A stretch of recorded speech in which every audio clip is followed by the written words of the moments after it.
Assalamualaikum warahmatullahi wabarakatuh dan salam sejahtera untuk kita semua. Perkenalkan, saya Sri Amira dari kelas 1C dengan NIM 24051114111. Nah, tugas video ini saya buat untuk memenuhi tugas proyek kedua mata kuliah geometri dengan dosen pengampu Bapak Dr. Sakur MED.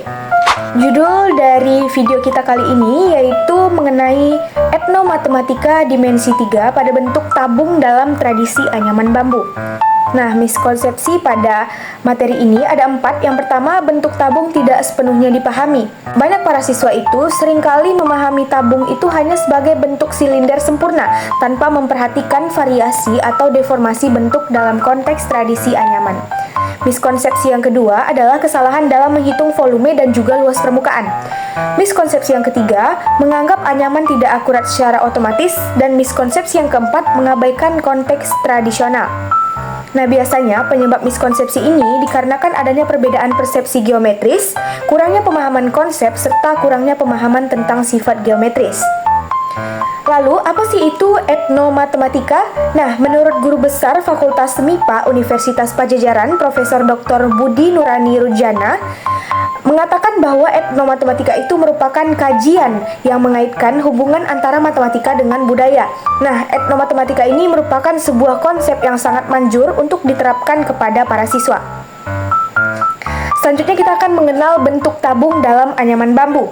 Nah, tabung seperti yang telah kita pelajari bahwa tabung itu merupakan dua lingkaran yang terdiri dari alas dan penutup serta sebuah permukaan sisi yang melengkung dalam anyaman bambu. Nah, terlihat pada gambar di samping ini bahwa jaring-jaring dari tabung tersebut terdiri dari tutup, selimut tabung, dan juga alas tabung. Nah, biasanya pembuatan tabung melalui anyaman bambu ini melibatkan penggunaan prinsip geometri seperti pengukuran panjang keliling lingkaran serta perhitungan tinggi dan diameter. Nah, pada gambar di samping ini terlihat bahwa tinggi dari tabung anyaman bambu ini adalah 30 cm dengan diameternya 25 cm. Selanjutnya, penggunaan geometri dalam anyaman bambu. Nah, kita bisa melihat ya teman-teman bahwa pada gambar di samping ini merupakan anyaman bambu berbentuk tabung yang biasanya untuk dasarnya itu adalah sebuah lingkaran. Biasanya pengrajin bambu itu pertama-tama akan membuat dua buah lingkaran sebagai alas dan juga sebagai tutup tabung. Nah, hal ini membuktikan bahwa geometri itu sangat penting dalam menentukan sudut dan posisi bambu agar anyaman tetap terjaga kekuatannya dan tidak mudah rusak. Selanjutnya, pengrajin bambu itu juga memperhitungkan kapasitas dan juga volume dari wadah berbentuk tabung tersebut. Nah, proses ini tidak langsung melibatkan konsep volume seperti yang kita pelajari pada saat ini, melainkan para pengrajin bambu itu menggunakan cara yang praktis seperti prinsip-prinsip dasar geometri seperti ukuran, bentuk, dan juga simetri. Selanjutnya ada pemahaman dimensi 3 dalam konteks budaya lokal. Dalam pembuatan anyaman bambu berbentuk tabung, pengrajin bambu itu harus memperhatikan panjang, lebar, dan juga tinggi dari tabung tersebut. Misalnya dalam pembuatan tabung bambu, nah pengrajin itu akan memastikan nih berapakah diameternya, lebarnya, tingginya. Kenapa? Agar wadah tabung tersebut dapat berfungsi dengan baik.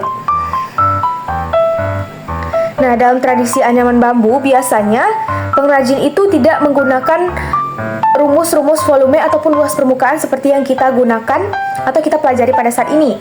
Pengrajin bambu itu hanya membandingkan panjang bambu dengan benda lain ataupun menggunakan bagian tubuh mereka seperti jari tangan untuk mengukur panjang dari tabung tersebut. Nah, mereka memahami konsep dimensi panjang, lebar, dan tinggi ini dengan cara yang sangat kontekstual dan praktis sesuai dengan kebutuhan sehari-hari. Lalu ada keterkaitan anyaman bambu dengan konsep volume dan luas permukaan. Nah, volume dan luas permukaan ini merupakan faktor yang sangat penting dalam anyaman bambu berbentuk tabung ini, karena para pengrajin harus bisa memastikan bahwa wadah yang mereka buat itu dapat menampung jumlah barang ataupun bahan tertentu, dan juga luas permukaan ini berfungsi untuk wadah dan penutup dengan jumlah area yang dilapisi dan dibentuk oleh anyaman bambu tersebut. mereka tidak menggunakan rumus-rumus yang seperti kita gunakan pada saat ini, melainkan mereka menggunakan pengamatan dan pengalaman untuk memperkirakan kapasitas.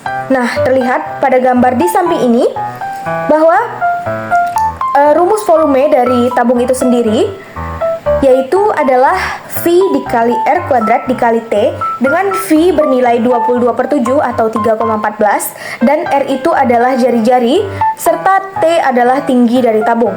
Nah, untuk luas permukaan sendiri itu dengan rumus 2 dikali V dikali R ditambah T. Nah, berikut ini saya sajikan satu contoh soal tabung bangun 3 dimensi.